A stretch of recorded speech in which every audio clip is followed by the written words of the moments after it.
नमस्कार दोस्तों, कैसे हैं आप सब। हमने पिछली बार एक वीडियो भेजा था जिसमें थोड़ी सी कुछ कहानियाँ मिला दी थी और उसमें बहुत सारे बच्चों के सवाल आ रहे थे, तो उन्हीं बच्चों के मैं जवाब लेके आया हूँ। सभी बच्चों के लगभग बारी बारी से जवाब दे दूँगा और अगर आपके सवालों के जवाब नहीं मिलते हैं तो अगले वीडियो में उनके जवाब भी मिल जाएंगे। जो जवाब इस वीडियो में नहीं मिलेंगे वो अगले वीडियो में ज़रूर मिलेंगे। हालांकि मैं पूरी कोशिश करूंगा कि इसी वीडियो में आपके सभी जितने भी सवाल थे उन सब के जवाब मैं दे दूं। हमारे जो हमने पिछले वीडियो में जो बात करी थी वो विशेषकर हमारे क्षेत्र की बात करी थी, यानी कि झाबुआ और अलीराजपुर और धार बड़वानी, इन क्षेत्रों की बात करी थी। मैं इन क्षेत्रों की बात इसलिए भी कर रहा था कि क्योंकि मैं इन क्षेत्रों से थोड़ा सा परिचित भी हूँ, इसीलिए मैं इन क्षेत्रों के बारे में थोड़ा सा अच्छे से जानता हूँ। इसलिए यहाँ की कंडीशन मेरे को पता है और यहाँ की कंडीशन को पार पाने के लिए आपको क्या रणनीति बनानी चाहिए, क्या आपके पास प्लानिंग होनी चाहिए, इस संबंध में मैं बातें रख सकता हूँ। और यदि आप गौर से सुनते हो तो शायद कुछ परिवर्तन हो। बहुत से बच्चों के प्रश्न था और उनके प्रश्न थे, उनके सवाल थे। उनका कहना था कि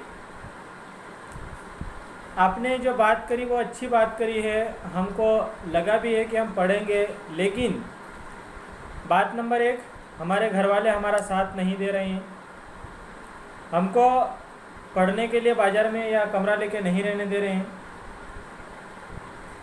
बात नंबर 2, उसी में कुछ बच्चों का ये भी कहना पड़ रहा था कि घर का माहौल पढ़ने जैसा नहीं है, हम घर पे माहौल नहीं बना पाते पढ़ने के लिए।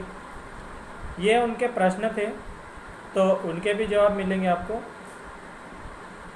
तो उनके बारे में सिर्फ मैं ये कहना चाहूँगा कि माहौल कभी भी बना हुआ आपको नहीं मिलता है, माहौल आपको बनाना पड़ेगा। और मुझको पूरा विश्वास है कि जिन बच्चों के ये सवाल थे कि घर पे माहौल नहीं है, हम अनपढ़ों जैसे हो गए हैं, हमको खेतों में काम करना पड़ता है और फिर थक जाते हैं, फिर पढ़ाई में मन नहीं लगता है, तो उनके लिए मैंने बोल दिया, क्या बोला कि माहौल कभी भी बना हुआ नहीं मिलता है, माहौल आपको बनाना पड़ेगा पढ़ने के लिए। मैं अगर आपको ये बात रख रहा हूँ या आपको ये सुझाव दे रहा हूँ तो मेरे को मालूम है कि आप लोग कर सकते हैं। और जिन बच्चों ने मेरे से प्रश्न पूछा है या ये बात रखी है, मैं उन बच्चों को जानता हूँ, पर्सनली जानता हूँ, तो इसलिए मुझको पता है कि आप लोग अपने घर में भी माहौल बना सकते हैं। यदि आप कमरे से रह रहे हैं, घर से बाहर रह रहे हैं तो अच्छी बात है, लेकिन अगर आप घर से बाहर नहीं जा पा रहे हैं तो भी आप अपने घर में भी माहौल बना सकते हैं। आपको कुछ नहीं करना है, आपको सिर्फ अपने दिमाग का इस्तेमाल करना है। आप लोगों के पास दिमाग है, मेरे को मालूम है। ठीक है, क्या बात करी मैंने, आप लोग अपने घर में माहौल बना सकते हैं, आप लोग पढ़ सकते हैं। सुबह जल्दी उठा करें, आप चाहेंगे कि आप 7 घंटे की नींद लें, 8 घंटे की नींद लें और फिर सफल भी होएं, फिर माहौल भी बनाएं, तो ये संभव नहीं है। आपको कम से कम, यदि आप फर्स्ट ईयर में हैं तो आपको कम से कम 6 घंटे की नींद लेना पड़ेगी। यदि आप सेकेंड ईयर में हैं तो भी आपको 6 घंटे। अगर आप 6 घंटे से कम सोते हो तो सोने पे सुहागा है, उससे अच्छी बात कोई हो ही नहीं सकती है। लेकिन अगर आप 6 घंटे से ज़्यादा सो रहे हैं तो कहीं ना कहीं आपके भविष्य के लिए थोड़ी सी दुखदायी बात है। बात नंबर 1 आ गई, कौन सी, कि घर में माहौल बनाने के लिए आपको सुबह जल्दी उठना पड़ेगा। घर वालों को ये साबित करना पड़ेगा कि नहीं, हमको पढ़ने दो, हमें जुनून है, हम आपको एक बेहतर अपने दायित्व को बेहतर तरीके से या अपना पूरा दायित्व बेहतर तरीके से निभा के आपको दिखाएंगे। हम अपना बेहतर भविष्य बना के दिखाएंगे। घर वालों को ये विश्वास दिलाओ कि हम समाज में आपका नाम रोशन करेंगे, हमारे गांव में, हमारे प्रदेश में, देश में हमारा नाम रोशन करेंगे, आपका नाम रोशन करेंगे, ये विश्वास दिलाओ घर वालों को। रही बात घर वालों की, यदि आपके पालक लोग देखते हैं, उनको ये बोल सकते हो कि मैं उनसे सीधे तौर पे कहना चाहूँगा कि भाई बच्चों पे विश्वास तो करना पड़ेगा, तो ही कुछ सफलता मिलेगी, और बच्चों पे विश्वास नहीं करेंगे तो सफलता मिलने के चांसेस कम हो जाएंगे। हाँ, कि आपका बच्चों के प्रति जो आपकी जो सोच है वो सही हो सकती है, आपकी विचारधारा सही हो सकती है कि यार अभी लॉकडाउन चल रहा है, बच्चे बाहर जाएंगे, क्या पढ़ेंगे, क्या करेंगे, ये बात सही है। लेकिन फिर भी कुछ बच्चे ऐसे रहते हैं कि उन्हें छुट्टी का या क्लास का या कोई फ़र्क नहीं पड़ता है, वह हमेशा पढ़ने में अगर इंटरेस्टेड है तो हमेशा पढ़ते रहते हैं। इसलिए पालकों से भी निवेदन है कि वो बच्चों को थोड़ा सा आज़ादी ज़रूर दें। अगर बच्चा बात नहीं सुनता है और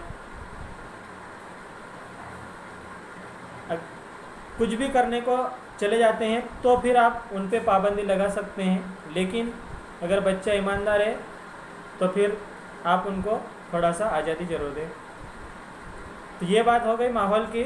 घर में माहौल नहीं है उसकी बात हो गई। माहौल आपको ही बनाना पड़ेगा। आप चाहो तो आपके घर में किसी भी हिस्से में, किसी भी कोने में बैठ के पढ़ने के लिए एक स्थान डिसाइड कर सकते हैं, और उसमें आप 1 ही घंटा सुबह के समय, सिर्फ 1 घंटा भी पढ़ेंगे तो बहुत है, 2 घंटे पढ़ोगे तो और भी अच्छी बात है। और अगली बात, ये बात हो चुकी है कि हमारे घर में माहौल नहीं है, तो आपको माहौल बनाना पड़ेगा। माहौल बना सकते आप लोग, आपको बनाना पड़ेगा माहौल। दूसरी बात, कुछ बच्चे ये कह रहे थे कि हमारा जो फोकस है थोड़े थोड़े समय में बदलता रहता है, हमारा फोकस एक स्थान पे स्थिर नहीं रहता है।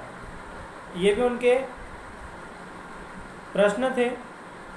उनसे मैं कहना चाहूँगा कि ये जो फोकस हमारा एक बिंदु पे फोकस नहीं रहता है, उसकी सिर्फ और सिर्फ ये वजह है कि हम अपने आप के प्रति या तो ईमानदार नहीं है, या फिर अपने आप के ऊपर विश्वास नहीं जता पा रहे हैं।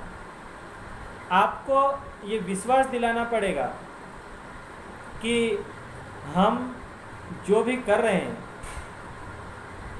अच्छा कर रहे हैं, ईमानदारी से कर रहे हैं। ये आपको अपने आप के प्रति या अपने आप को विश्वास दिलाना पड़ेगा। हमारे घर वाले क्या कहेंगे, हमारे दोस्त क्या कह रहे हैं, दुनिया वाले क्या कह रहे हैं, हमारे रिलेशन वाले क्या कह रहे हैं, इन चीज़ों को भूल जाओ। अगर आप जो कर रहे हैं और आपको अपने आप के प्रति विश्वास है, अपने काम के प्रति विश्वास है, तो आप दुनिया वाले क्या कह रहे हैं, या मैं सफल होऊंगा या नहीं होऊंगा, या होंगी या नहीं होंगी, ये चीज़ें भूल जाओ। आप अगर बेहतर कर रहे हैं आप सफल होंगे, ये पक्की बात है। मैं कभी भी किसी दूसरे का उदाहरण नहीं देता हूँ तो कभी हमारे जो महापुरुष रह चुके हैं उनका उदाहरण जरूर दे सकता हूँ।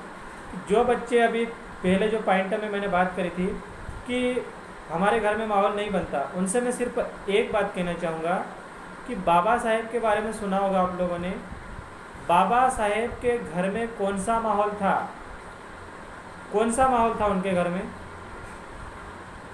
कौन से उनको ज्ञान देने वाले ऐसे लोग थे जो उनको प्रेरित करते थे। उनके पास तो अपने जैसा घर भी नहीं है, मतलब नहीं था उस ज़माने में। हालांकि हम उस ज़माने में नहीं थे तो हमको नहीं पता कि था या नहीं था, लेकिन जो बुकों में हमने पढ़ा है, उनके बारे में जितना जाना है, समझा है, वो व्यक्ति हमारे लिए, हमारे इतनी जनसंख्या, मतलब करोड़ों लोगों के लिए ऐसा रास्ता बना के चले गए जो आज भी हमारे बीच जिंदा है। क्या किया होगा उन्होंने? और आप लोगों ने अगर पढ़ा है उनके बारे में तो इतना तो ज़रूर जानते होंगे कि रोड पे जलने वाली जो लाइट आती है वहाँ पे बैठ के पढ़ते, धर्मशाले में सोना। हमारे घर में तो कम से कम लाइट है। उस ज़माने में कौन सा मोबाइल था उनके पास? उस ज़माने में कौन से यूट्यूब चैनल थे उनके पास? हो सकता, पर मैं नहीं मानता हूँ कि उस ज़माने में शायद यूट्यूब चैनल थे होंगे, क्योंकि मोबाइल ही 2004-5 में अपने क्षेत्र में विकसित हुए हैं। पहली बार 7, 8, 9, 10 में जब हम पहली बार मोबाइल देख रहे थे तो छोटा वाला कीपैड मोबाइल आता था।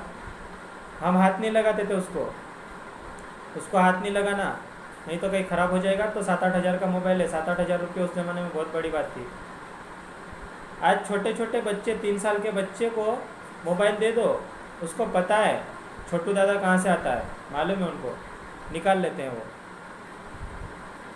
तो आज का ज़माना अलग है, बाबा साहेब के टाइम का ज़माना अलग था। लेकिन उसके बावजूद भी बाबा साहेब ने किसी से शायद ये शिकायत नहीं करी थी होगी कि मेरे पास, मेरे घर में लाइट नहीं है। दूसरा, हमारे पूर्व राष्ट्रपति APJ अब्दुल कलाम जी के बारे में सब लोग जानते हैं, परिचित है। उनके बारे में मैंने थोड़ा सा पढ़ा था। हम तो कम से कम खाना वाना खा रहे हैं। आज की तारीख के जो बच्चे कभी भूखे नहीं रहते हैं। हो सकता बहुत सारे, हालांकि ऐसे बच्चे भी हैं जो भूखे रहते हैं, एक टाइम का खाना मिला, दूसरे टाइम का मिला नहीं मिला, ऐसे भी बहुत सारे हैं, ये पता है हमको भी। लेकिन APJ अब्दुल कलाम जी के बारे में हम बात कर रहे थे कि मैंने उनके बारे में ये पढ़ा था कि उनके घर में भी खाना नहीं मिलता था, खाना नसीब नहीं होता था। उसके बावजूद भी वो हमारे देश में इतना योगदान दिया, मिसाइल मैन के नाम से जाने गए। और आज उनके योगदान को, उनकी कुर्बानी को हमारा देश याद करता है और हमेशा वो हमारे दिलों में जिंदा रहेंगे। अब वो लोग, खाना खाने को नहीं मिल रहा, उसके बावजूद भी हमारे लिए कुछ करके गए। बाबा साहेब की बात मैं बार बार इसीलिए दोहरा रहा हूँ कि रोड पे बैठ के पढ़ रहे हैं, पानी गिरा होगा उस समय भी पढ़े होंगे। मैंने उनके बारे में जो पढ़ा है, जो उन्होंने जब संविधान लिखा तो करीब करीब 16-17 हज़ार बुकें पढ़ी है। और 16-17 हज़ार बुकें पढ़ी मतलब एक दिन में कितनी बुकें पढ़ी होगी? और वो कितने दिनों में बुकें पढ़ी है? 2 साल 11 महीने और 18 दिन के अंदर अंदर इतनी बुकें पढ़ी है। गिनती भूल जाओगे इतनी बुकों की जब बात करेंगे। हम 10 बुकें नहीं पढ़ पा रहे हमारे सब्जेक्ट की, हमारी तैयारी करने के जो सब्जेक्ट है वो, उसमें हम हिम्मत हार जाते हैं। आप लोग अपनी ताकत को नहीं पहचान पा रहे। बाबा साहेब के बारे में एक बार गूगल पे सर्च करके पढ़ लेना कि ये डालना कि बाबा साहेब के पास कितनी डिग्रियां थी। Point number 1। Point number 2, Baba Saheb ने संविधान लिखते समय कितनी बुकें पढ़ी थी। बस 2 पॉइंट में आपको समझ में आ जाएगा। और बाबा साहेब ने अगर ये नहीं किया होता, बाबा साहेब ने अपने पेट के लिए नहीं किया था, चाहते तो वो भी औरों की तरह आराम से रह सकते थे। लेकिन उनको कहीं ना कहीं अपने समाज का दर्द था, अपने पिछड़े लोगों का दर्द था, अपने दलित वर्ग के लोगों का दर्द था, अपने गरीब वर्ग का दर्द था उनके दिलों में, दिमाग में। इसलिए वो इतनी मेहनत करी। नहीं तो व्यक्ति के पास क्या है? आज मैं वीडियो बना रहा हूँ तो मेरे को भी कहीं ना कहीं दर्द है। हमारे पूर्वजों का कहीं ना कहीं दिया हुआ जो मार्ग है वो हमें भी आज दिखाई दे रहा है कि यार हमारे समाज के लिए हमारे पूर्वजों ने इतनी कुर्बानी दी है, लेकिन फिर भी आज इतनी ज़रूरत है कि बहुत कुछ ज़रूरत है। समझो इन चीज़ों को। बाबा साहेब को दर्द था, इसीलिए उन्होंने इतनी मेहनत करी। इसीलिए 18-18 घंटे पढ़ाई करी, 22-22 घंटे पढ़ाई करी, कभी कभी 24-24 घंटे पढ़ाई करी, तो जाके 16-16 हज़ार बुकें 2-3 साल में पढ़ी। 2-3 साल में इतनी 1000 बुकें, 1000 बोल रहा हूँ, गिनती बराबर याद रखना नंबर। सोचो आप लोग साल भर में कितनी बुकें पढ़ी। बोलेंगे हमने तो कभी अभी तक तो नहीं पढ़ी। ठीक है, जिनके घरों में माहौल नहीं है उनसे रिक्वेस्ट करना चाहूँगा, एक बार उन लोगों को याद ज़रूर करें जो हमारे लिए कुछ करके गए हैं। आपको पढ़ने का जुनून पैदा ज़रूर हो जाएगा। दूसरी बात, जो वापस दूसरे पॉइंट पे आ जाता हूँ मैं। पहले पॉइंट की बात हो गई, वापस पहले पे गए थे, दूसरे पे आए थे, पहले पे गए थे। अब वापस दूसरे पॉइंट पे आ रहा हूँ मैं कि जो बच्चे कह रहे कि मैं अपने आप को फोकस नहीं कर पा रहा हूँ एक बिंदु पे जो फोकस नहीं कर पा रहे, मतलब वही बात आ जाती वापस। कौन सी बात आ जाती? कि हम अपने आप के प्रति ईमानदार नहीं हैं। ईमानदार बनो, आप जो काम कर रहे ईमानदारी से करो। आप फोकस, आपका जो दिमाग जो है स्थायी हो जाएगा, उसको आप बेझिझक लगे रहो उस काम के लिए जिस काम को आपने चुना है, और उसमें सफल जरूर होंगे। फिर बाद में बात करता हूँ परिवर्तन कहाँ पे आते हैं, ये जो माहौल कहाँ पे गायब होते हैं और कहाँ पे बनते हैं। जैसे हमारे क्षेत्रों के जो बच्चे होते हैं, 9वीं 10वीं 11वीं 12वीं जो होती है, उस समय पूरा अनुशासन के साथ रहते हैं, स्कूलों में बराबर जाते हैं, बराबर पढ़ाई करते हैं, तो बराबर अनुशासन रहता है उनका। जैसे ही 12वीं पास करके जाते हैं, इंदौर, भोपाल, ग्वालियर, उज्जैन, बड़वानी, बड़ी बड़ी सिटियों में जब जाते हैं, तो होता क्या है कि यहाँ का माहौल अलग है, वहाँ का माहौल अलग है। और जब माहौल चेंज होता है तो आपका सोने उठने का तरीका बदल जाता है, आपका पढ़ने बैठने का तरीका बदल जाता है, आपका बोलने का तरीका बदल जाता है, आपका रहने का तरीका बदल जाता है। मैं आपके व्यक्तिगत जीवन में दखल अंदाजी नहीं करना चाहता हूँ, आपके व्यक्तिगत जीवन में रुकावट या कोई ज़बरदस्ती के निर्देश नहीं देना चाहता हूँ, लेकिन अगर आप सफल होना चाहते हैं, आपका जो स्टेटस था 9वीं 10वीं 11वीं 12वीं में, वही स्टेटस बना के रखिए वहाँ पर, भले आप कहीं पे भी रह रहे हैं। जो आपका अनुशासन था वही अनुशासन बना के रखिए जहाँ पर भी आप रह रहे हैं। अगर आपने अनुशासन चेंज किया तो आपको असफल होने से कोई बाबा नहीं बचा सकते, कोई ज्ञानी नहीं बचा सकता। अगर आपने अपने पहनावे में परिवर्तन कर दिया, मैं बार बार वही बोल रहा हूँ कि आप अपना पहनावा चेंज करें, मेरे को उससे दिक्कत नहीं है, लेकिन एक छोटी छोटी जो बातें आपके दिमाग पे कितना असर करती है, इन चीज़ों को समझने की कोशिश करें आप लोग। आप एक बार अपने मकसद में सफल हो जाएं, कामयाब हो जाएं, उसके बाद आप अपने पहनावे को बदलो, बिंदास घूमो, कोई दिक्कत नहीं। लेकिन जब तक आप अपने टारगेट में सफल नहीं हो पा रहे, तब तक आपको उसी अनुशासन में, उसी नियम में, उसी समय सारणी में चलना चाहिए जो समय सारणी आपके पास पहले थी। यानी कि हमारे क्षेत्र में जब आप रहते थे उस समय आपकी समय सारणी क्या थी, उसी समय सारणी के साथ चलो। आपको सफल होने से कोई रोक नहीं पाएगा। हाँ, आप ये कहेंगे कि ये वहाँ का माहौल ही ऐसा नहीं रहता है, तो वो बात भी मैं बोल देता हूँ कि मैं खुद भी रह के आया हूँ। बहुत सारों को पता होगा, जिनको पता नहीं है उनके लिए बोल देता हूँ मैं कि मैं खुद भी इंदौर में रह के आया हूँ, पर मैं अपने अनुशासन में कभी परिवर्तन नहीं होने दिया। जो अनुशासन पहले था वही अनुशासन बाद में भी रहा। इसलिए मैं बोल रहा हूँ कि आप लोग अपना अनुशासन चेंज करते हो, इसीलिए आपके साथ ऐसी दुविधाएं खड़ी होती है। और ये जो बच्चे मेरी क्लास में आते हैं उनको मैं कितनी बार बोल चुका हूँ कि आपने अगर अनुशासन चेंज किया, आपका टाइम टेबल बदला, आपका जीवन भी बदल जाएगा, आपका जीवन भी बदल जाएगा। दूसरी बात, YouTube चैनल पे बहुत सारे सर्च मारते हैं सफल होने के तरीके, और सफल होने के तरीके ऐसे ऐसे लोग देते हैं जिनके खुद के ठिकाने नहीं, और उसको तुम पालन करोगे।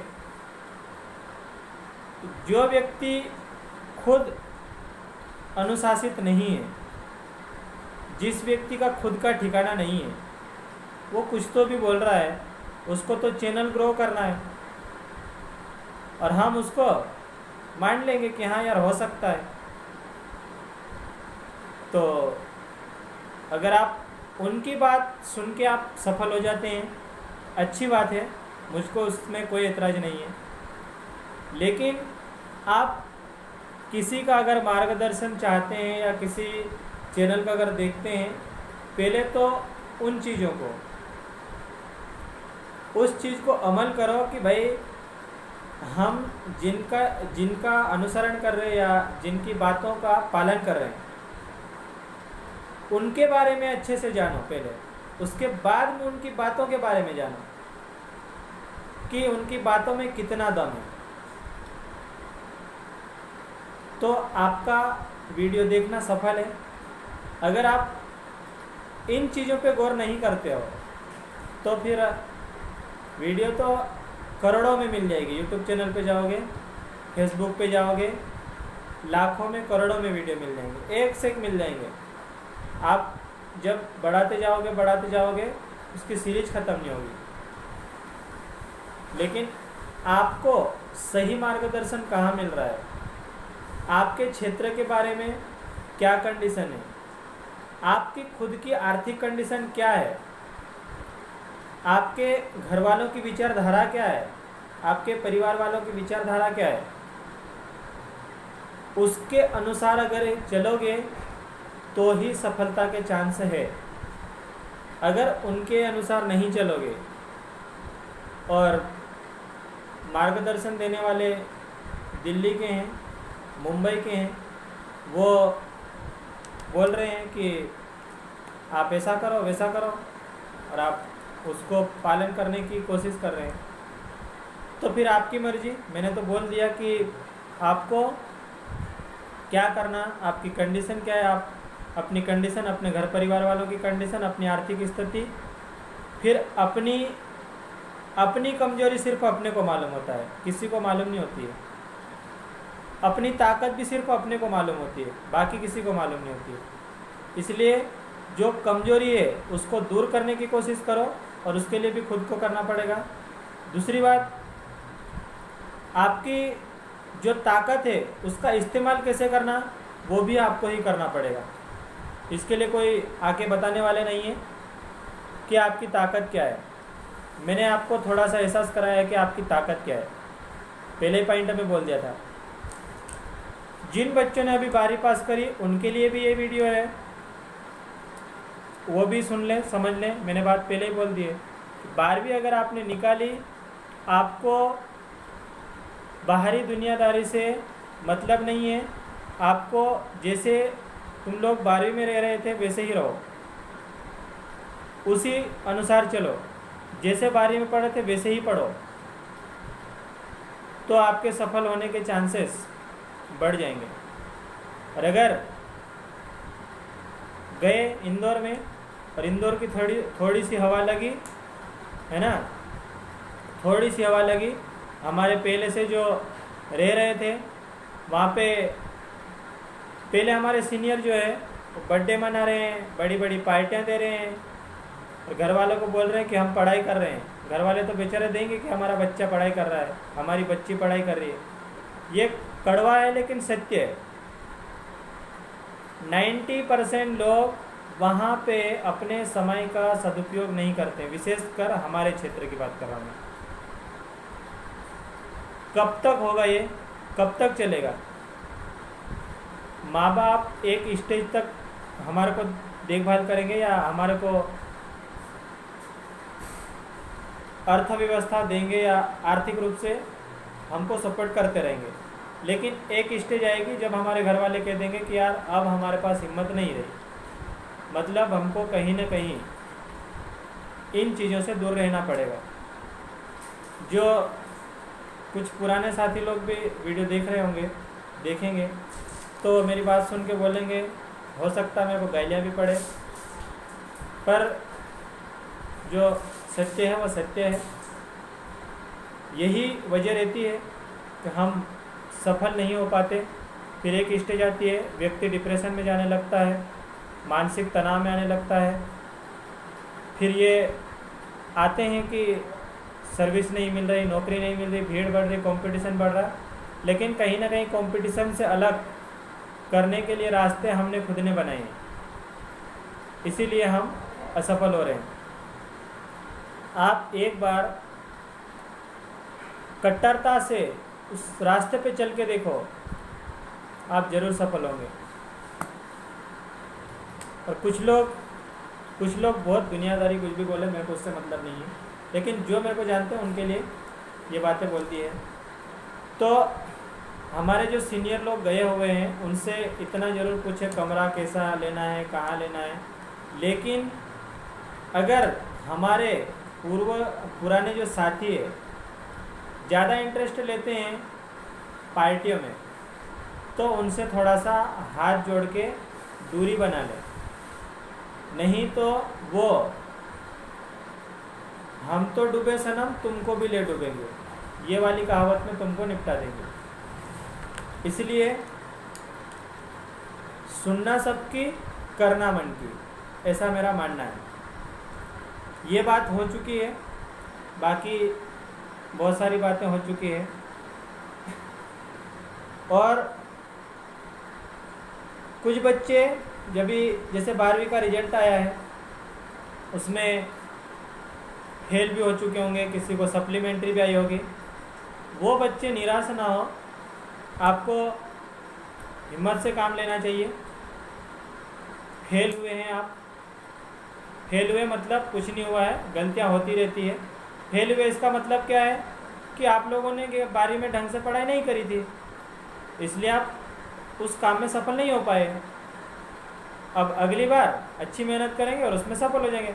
अरे यार ऐसा तो चलता रहता है। कभी कभार क्या होता है कि जैसे हम खाना बना रहे हैं, मान लो चावल बना रहे हैं, तो हो सकता है कभी चावल में पानी ज़्यादा डाल दिया हमने, या चावल में पानी कम हो गया, पानी ज़्यादा डाल दिया तो भी घर वाले डांटेंगे, या हमारे जो पार्टनर लोग हैं वो डांटेंगे, चिल्लाएंगे, अरे यार तूने क्या कर दिया ऐसा।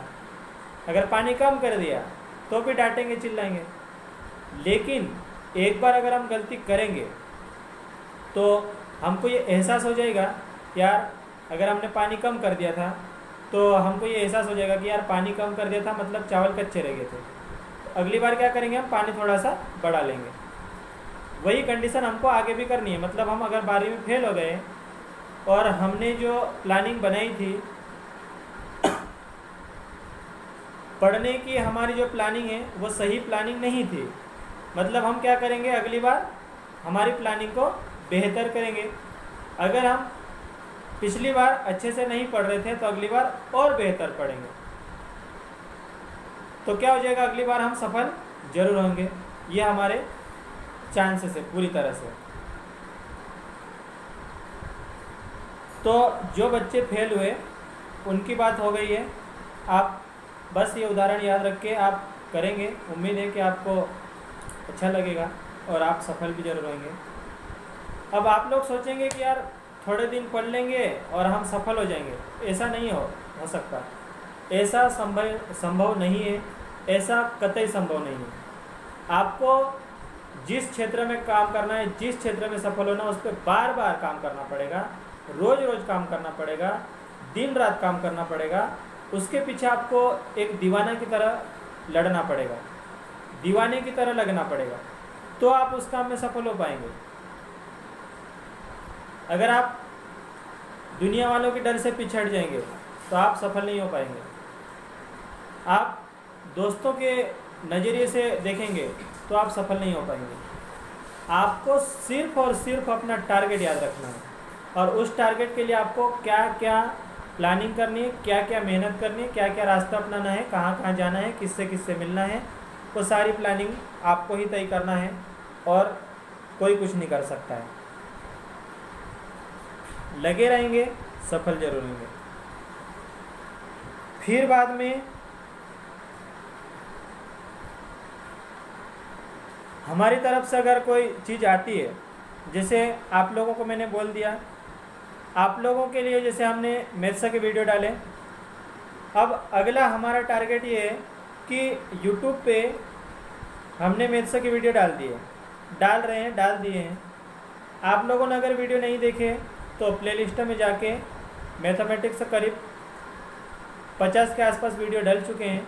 अभी और टॉपिक डलेंगे, बहुत सारे अच्छे अच्छे टॉपिक डल चुके हैं, कुछ टॉपिक अच्छे अच्छे बचे भी हैं तो डालेंगे, लेकिन हमको थोड़ा सा टाइम की कमी रहती है, इसलिए हम नहीं डाल पा रहे हैं। लेकिन पूरी कोशिश है कि हम वीडियो समय से डालते रहें। अगला अभी वीडियो, अगले वाले वीडियो आएंगे तो हिंदी के वीडियो आने वाले हमारे, एक बार पढ़ के ज़रूर देख लेना। फिर जीएस के भी वीडियो आने वाले हैं। जीएस में नक्शे से चलेंगे हम, जीएस के वीडियो आने वाले हैं। अगला संविधान के वीडियो आएंगे हमारे पास, और अगला हिंदी हो गई, जीएस हो गया, संविधान हो गया। इंग्लिश के वीडियो भी आने वाले हैं, इंग्लिश के वीडियो भी हमारे पास आने वाले हैं यूट्यूब चैनल पे। जब आएगा तो आपको ऐसा ही एक वीडियो मिल जाएगा जिसके माध्यम से आपको पता चल जाएगा, सूचना मिल जाएगी, मैसेज मिल जाएगा। और नहीं तो मैंने पहले भी बोला कि हमारा जो चैनल है वहाँ पे हमने जो हमारा वर्णन किया उसमें नंबर दे रखे हैं, वहाँ से आप देख सकते हैं। तो ये उन बच्चों के लिए है जो कंपटीशन की तैयारी कर रहे हैं या 12वीं पास हो चुके हैं, फर्स्ट ईयर में, सेकेंड ईयर फाइनल में हैं, उनके लिए। बाकी करंट रहेगा, करंट जीके रहेगा, फिर सामान्य विज्ञान रहेगा। जीएस बोल दिया मतलब उसमें तो हम सारी चीज़ें डालेंगे। ये आप लोगों के लिए है तैयारी वाली बात के लिए। फिर आप लोगों के लिए हो चुका है, लेकिन हम लोग जब हमारे घर से बाहर निकलते हैं, लोगों को देखते हैं। अभी लॉकडाउन जो चल रहा है उसमें स्कूलें बने, कॉलेजें बने, कॉलेज की तो बातें लगभग हो चुकी है और कुछ जो बातें हैं वो बाद में करेंगे। लेकिन हमारे क्षेत्र में, जैसे हमारे धार, झाबुआ, अलीराजपुर, बड़वानी आदिवासी बाहुल्य क्षेत्र की जब बात करें हम, इन क्षेत्रों में क्या हो रहा है, जैसे मैं खुद अपने बच्चे की बात करूं तो मैं अपने बच्चे को पढ़ा लेता हूं। मैं नहीं पढ़ाऊंगा तो मैडम पढ़ा लेंगे। हमारे बच्चे को कितना पढ़ाना हमको पता है, पढ़ा लेंगे और पढ़ाते हैं, और पढ़ा भी रहा हूं मैं उनको। एक दो दिन में उनको बिठा के पढ़ा देते हैं। लेकिन हमारे जो ग्रामीण लोग हैं या हमारे जो पिछड़े लोग हैं, एकदम गरीब लोग हैं, उनके बच्चे भी पढ़ना चाहते हैं। उनके माँ बाप के फ़ोन आते हैं हमारे पास, वो जब मिलते हैं तो कहते हैं कि यार कुछ तो करो, हमारे बच्चे तो रोज़ खेल के ही समय निकाल रहे हैं। सुबह खा के निकल जाते हैं, दिन भर खेलते हैं, शाम को वापस आते हैं, और हम कुछ बोले तो बोलते हैं कि स्कूल की तो छुट्टी है। तो स्कूलों की छुट्टी नहीं है, पढ़ने वाले बच्चे पढ़ रहे हैं, ऑनलाइन क्लासें लगातार चल रही है। और जो बच्चे ऑनलाइन नहीं जुड़े हैं उनके माँ बाप अगर शिक्षित हैं, वो अपने बच्चों को खुद पढ़ा रहे हैं, तो उनका तो कभी नुकसान नहीं है। लेकिन उन बच्चों का पूरा भविष्य खतरे में आ चुका है जिनके माँ बाप पढ़े लिखे नहीं हैं, जो ग्रामीण क्षेत्र में रहते हैं, जो एकदम गरीब है। उन बच्चों के लिए चप्पल लेने के लिए पैसे नहीं हैं। एंड्रॉयड मोबाइल कैसे लेगा वो? एंड्रॉयड मोबाइल कैसे लेगा? मैं रोज़ देखता हूँ हज़ारों बच्चों को चप्पल नहीं रहती है, फटे हुए कपड़े पहन के घूमते हैं, नहाने के लिए साबुन नहीं रहता उनके पास। ऐसी ऐसी कंडीशन वाले बच्चे। सरकारी स्कूलें जब चलती थी तो कम से कम जाके बैठे रहते थे, मुंह धो के जाते थे, बैठते थे, थोड़ा बहुत पानी लगा के जाते थे, तो थोड़ा बहुत पढ़ लेते थे। अभी हमारे जो सरकारी शिक्षक हैं उनसे निवेदन है, अगर कोई देखे तो उनसे निवेदन है, आप अपने स्तर पे इन गरीब बच्चों के लिए आप ज़रूर करें, क्योंकि आप जितना करोगे वो बच्चों के लिए नहीं बल्कि घूम फिर के आपके बच्चों के ऊपर आएगा वो। अगर आप बेहतर करेंगे तो आपके बच्चे A1 क्वालिटी हासिल करेंगे और आपके सपनों को साकार करेंगे। लेकिन अगर आपने थोड़ी सी भी ढील दी तो आप कभी ये नहीं सोच सकते कि बच्चे पढ़े या ना पढ़े मेरे को वेतन मिलेगा। अगर आपने ये विचारधारा मन में ला ली तो फिर वो चीज़ें कहीं ना कहीं घूम के अपने परिवार के ऊपर भी आती है। जो हम करते हैं वही हमारे बच्चे भी सीखेंगे, ये पक्की बात है। ये पक्की बात है, जो हम करेंगे वही हमारे बच्चे सीखेंगे।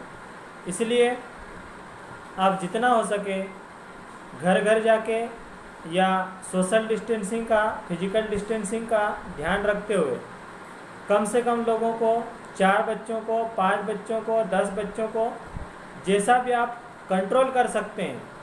अगर आपके स्कूल में कम बच्चे हैं ग्रामीण क्षेत्र में तो दूर दूर बिठाओ, भले बाहर ही बिठाओ, और आप अपना पूरा प्रयास जरूर करें। मैं सिर्फ भाषण देने का काम नहीं करता हूँ। ये बात इसलिए बोली कि भाई कुछ लोग सुनेंगे तो कहेंगे कि यार ये क्या खुद भी कुछ करते भी हैं कि नहीं। तो जो लोग हमको जानते हैं उनको तो पता है कि हम क्या करते हैं क्या नहीं करते हैं।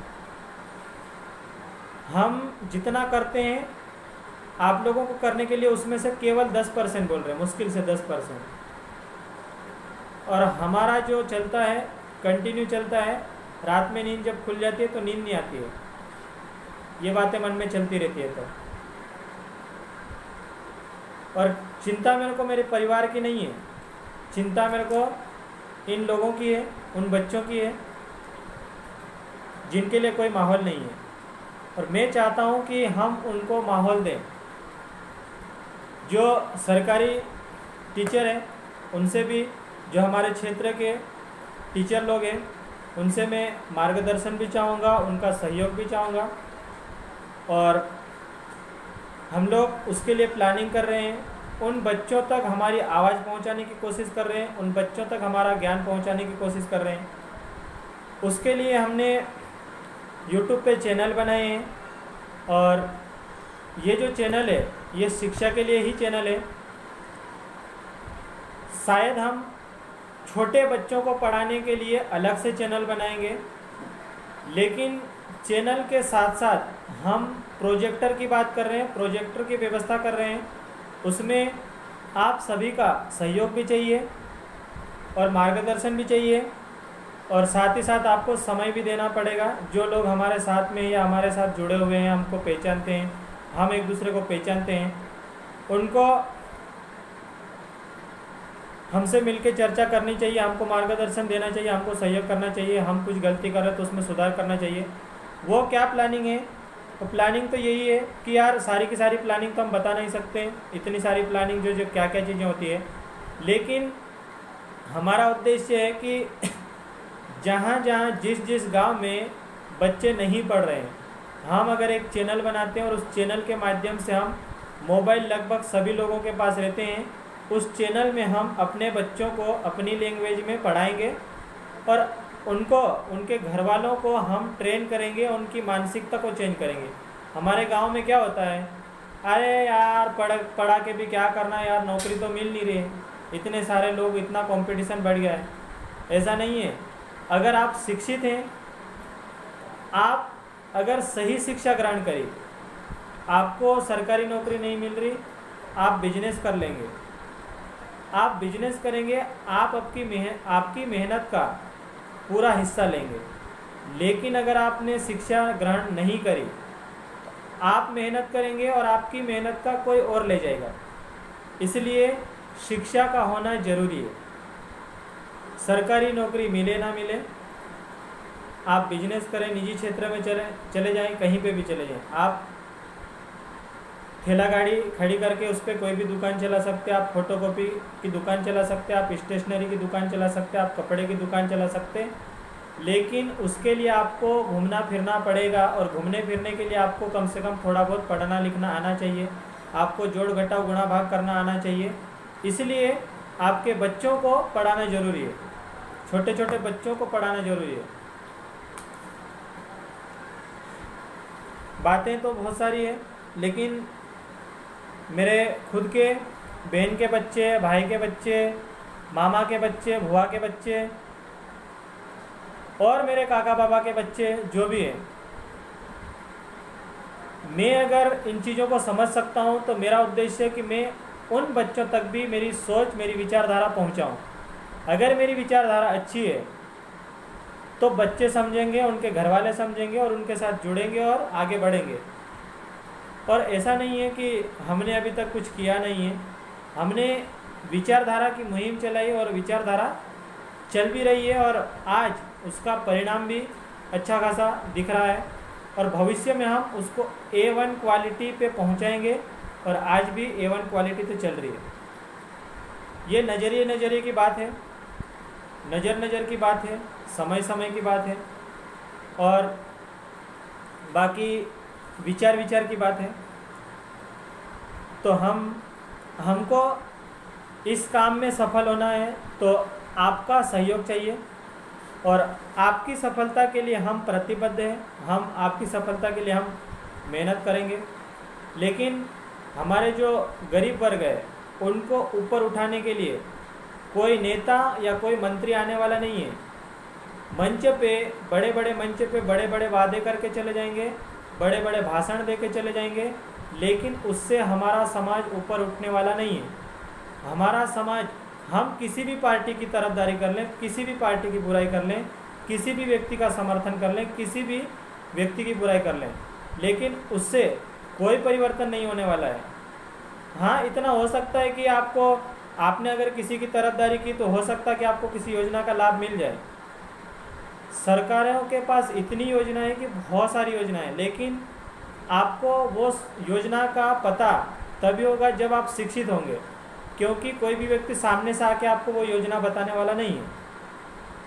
आज लाखों बेरोजगार लोग घूमते फिरते रहते हैं और वो योजना का भी पता है, योजना के लिए जाते हैं, ऑनलाइन करवाते हैं, लेकिन बैंक में जाते हैं तो बैंक वाले अटका देते हैं। अगर आपके पास ज्ञान है, अगर आपके पास पहुंच है, तो आप बैंक वालों के पास जाके करवा सकते थे, लेकिन आपने उन चीज़ों पे फोकस नहीं किया, उन चीज़ों पे ध्यान नहीं दिया। आप पढ़े लिखे हैं, लेकिन ये बाहर की चीज़ें, जो जितनी भी बातें मैं बोल रहा हूँ, ये सारी चीज़ें बाहर की है। बाहर की मतलब ये चीज़ें पुस्तक में लिखी हुई नहीं मिलेगी। और अगर आपको पुस्तक का ज्ञान है लेकिन बाहरी अनुभव नहीं है, तो भी आप शिक्षित नहीं हैं, मेरा ऐसा मानना है।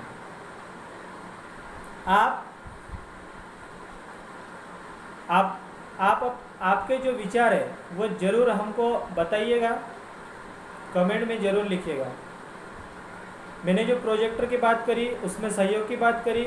सहयोग में आपको सिर्फ इतना ही करना है, आपके जो पड़ोस में जो लोग हैं, हम जब चैनल बनाएंगे, बात नंबर 1, या तो इसी चैनल पे वीडियो डाल देंगे हम, या फिर दूसरा चैनल बनाएंगे। अब हमारी जो टीम है वो क्या कहती है, टीम का निर्णय अंतिम रहेगा। अगर वो टीम कहती है कि डाल दें तो इसी पे डाल देंगे। अगर वो कहती है कि हम नया चैनल बनाएं, कुछ उद्देश्य के चैनल बनाएं, तो हम उस चैनल पे डालेंगे। और वो चैनल जब आएगा तो आप तक सूचना ज़रूर पहुंच जाएगी। और सूचना नहीं पहुंचती तो मैंने बोला कि फ़ोन लगा के आप पूछ सकते हैं कि आपका चैनल कब तक तैयार हो चुका है, कब तक आप वीडियो डालना शुरू करेंगे। मोहल्ले में अगर आप पढ़े लिखे हैं और आपके पास मोबाइल है, आपकी इतनी जिम्मेदारी है कि आपके मोहल्ले में जितने भी छोटे छोटे बच्चे हैं, पहले दूसरी तीसरी चौथी पाँचवीं छठी सातवीं आठवीं तक, कुछ नहीं करना, उनको अनाराम सिखाना है, ABCD सिखाना है, गिनती और पहाड़े सिखाना है, जोड़ घटाव सिखाना है। इससे ज़्यादा दुनियादारी कहीं नहीं सिखाना है। बाकी पर्यावरण है, हिंदी है, वो तो स्कूल वाले भी नहीं सिखाते हैं। हालांकि हम ये बात नहीं करें कि हम नहीं सिखाएंगे। हम जब बात करेंगे तो हमारी क्लास में जो चीज़ें चलती है वही चीज़ें वहाँ पे भी चलेगी। भले बच्चा पहली का है, दूसरी का है, तीसरी चौथी पाँचवीं छठी सातवीं आठवीं कोई सी भी क्लास का है।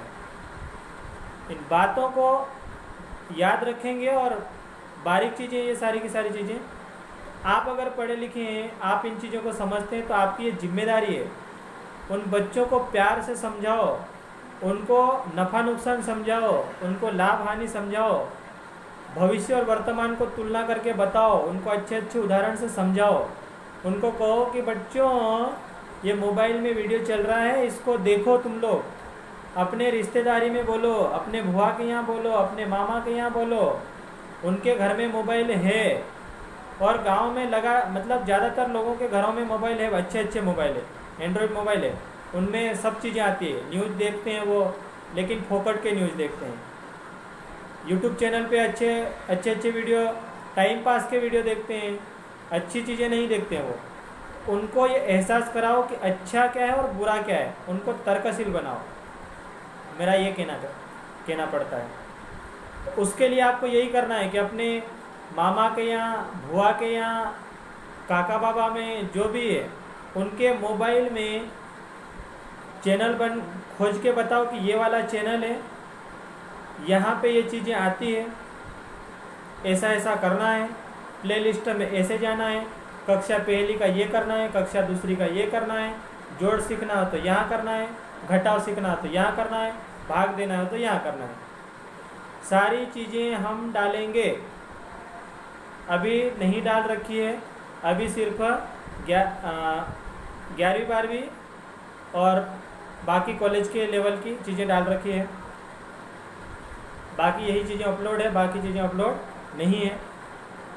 ये आपकी जिम्मेदारी है। अब आप इसको कितनी ईमानदारी से निभाते हैं, आपको कोई देखे या ना देखे, लेकिन आपको अपना काम ईमानदारी से करना चाहिए।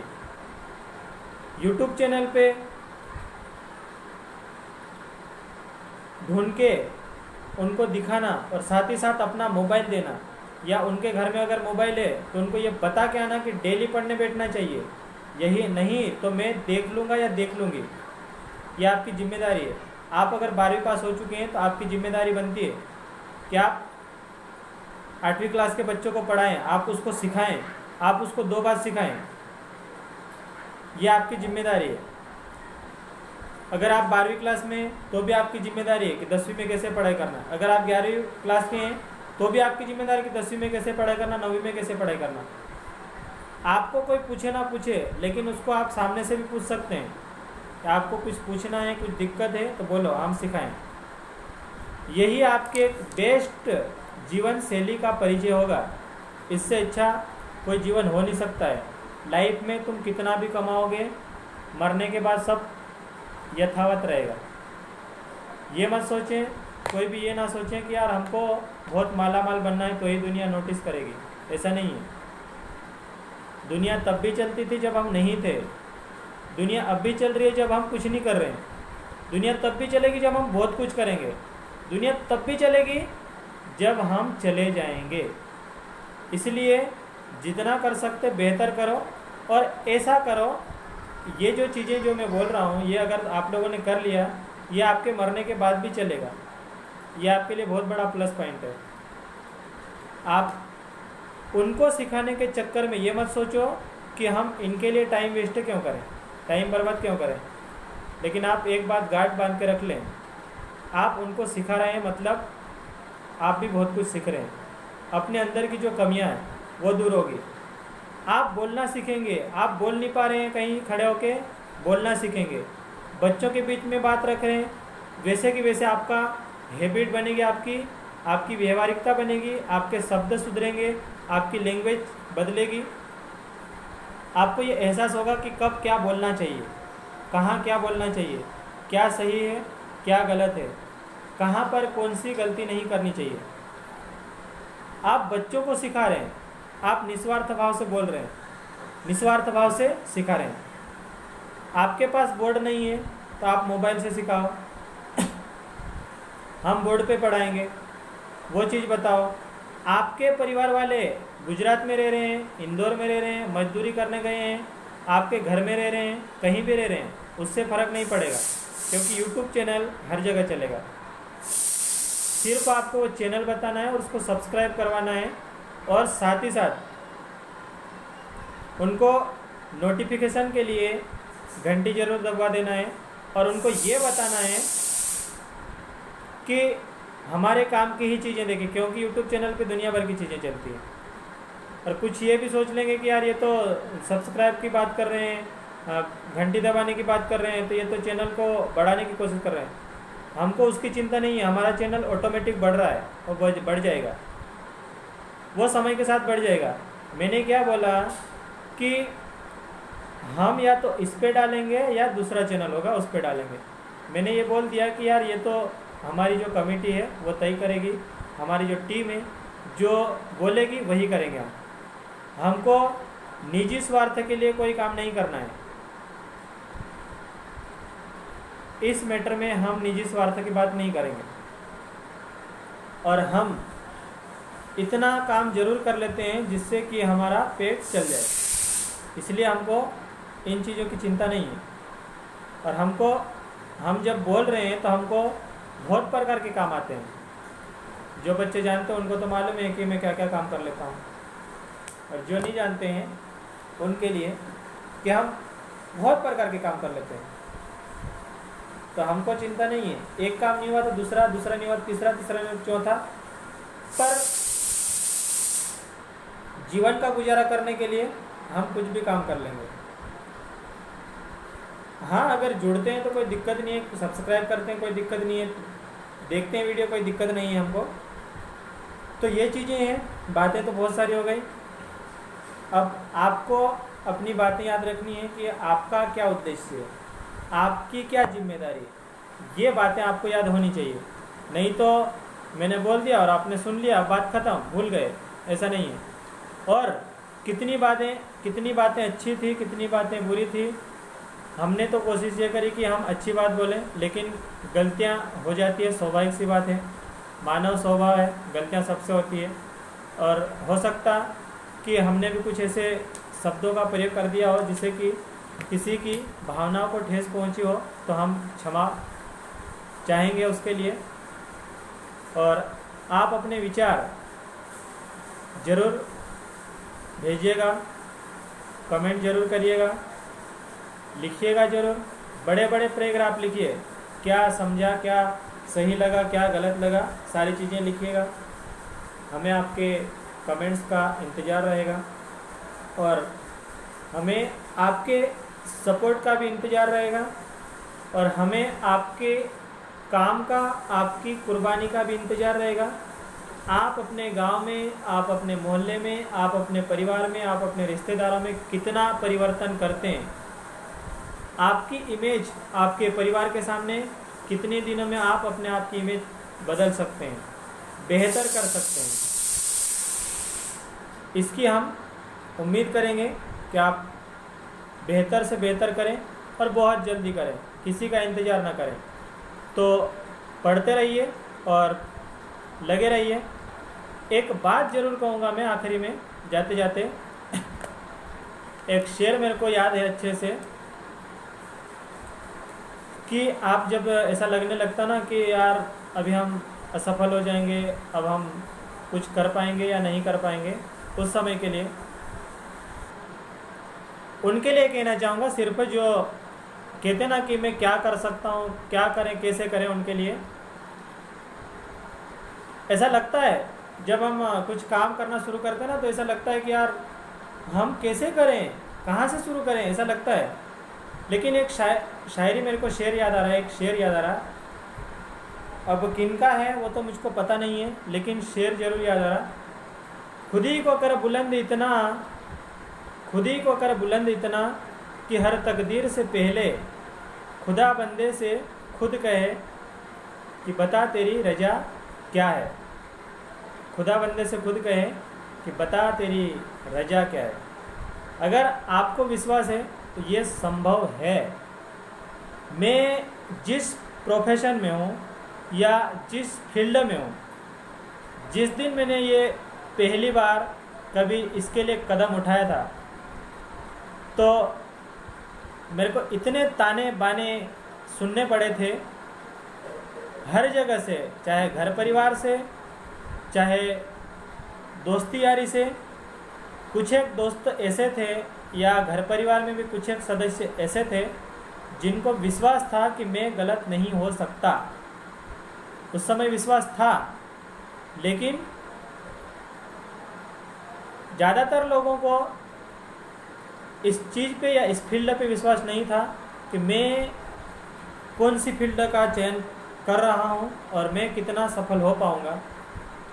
खैर, सफलता असफलता चलती रहती है, लेकिन मैं बार बार एक ही चीज़ कहता हूँ कि मैं अपने काम से संतुष्ट हूँ, और संतुष्टि से बड़ी कोई चीज़ नहीं होती है। इसलिए मैं इस शेर को बार बार कहता हूँ, दुनिया वाले कुछ भी कहें, वो तो जब हम अच्छा करेंगे तब भी कहेंगे, जब हम बुरा कहेंगे तो कहेंगे निकम्मा है, बुरा कर रहा है, खराब है। जब हम कुछ नहीं कहेंगे, कुछ नहीं करेंगे तो निकम्मा बोलेंगे। जब हम बुरा करेंगे तो बुरा बोलेंगे, अरे देखो उसको। और जब हम अच्छा करेंगे तो जलन की भावना से बोलेंगे वो, और ठीक है यार होगा। ये दुनियादारी ना कभी भी हमारे पक्ष में नहीं आने वाली है। इसलिए जब आपको टारगेट लेके चलना है तो सारी चीज़ों को दरकिनार करके एक बार फिर से उस कहानी को, उस शेर को याद कर लें कि खुद ही को कर बुलंद इतना, खुद ही को कर बुलंद इतना कि हर तकदीर से पहले, हर तकदीर से पहले खुदा बंदे से खुद कहे कि बता तेरी रजा क्या है। इन्हीं शब्दों के साथ आप सभी को जय भीम, जय आदिवासी, जय भारत, जय संविधान। लगे रहो।